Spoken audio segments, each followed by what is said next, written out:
They're just conceding the field entirely to the rhetoric of the Islamists.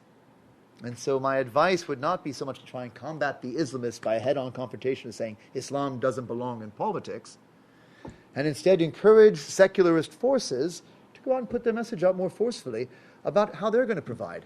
Because if there's one thing that's going to shape the 21st century of the Arab world, it's going to be provision. Those who provide will succeed. And those who fail to provide will become history.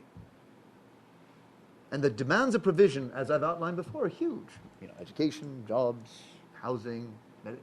These are big demands being placed on the political actors of the 21st century for large and rapidly growing populations. So let the best provider prevail. That's what I say. Final question?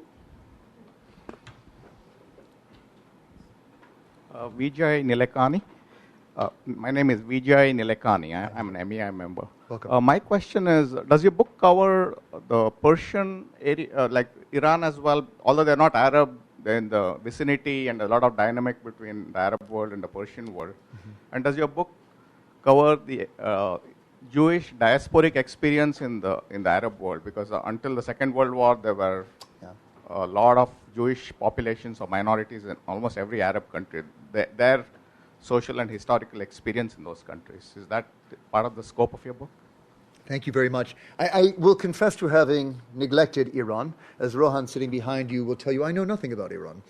But it does come into the analysis because, of course, Iran will play an important influence on moments in Arab history. If I were to criticize my own book, and I probably shouldn't do this in front of this audience, but I don't think I gave the Iran-Iraq War nearly enough time. I think it was one of the most violent conflicts in the history of the Arab world, and because it took me into Iran and I felt I couldn't balance Iranian and Iraqi perspectives because I don't read Persian, I had to sort of curtail what I said about it. And similarly, I don't think I've done enough justice to the extent to which the Islamic Revolution shaped subsequent events in the region. It's there. You'll find reference to it and analysis of it. But clearly, a scholar with better Persian could write a better book than I could.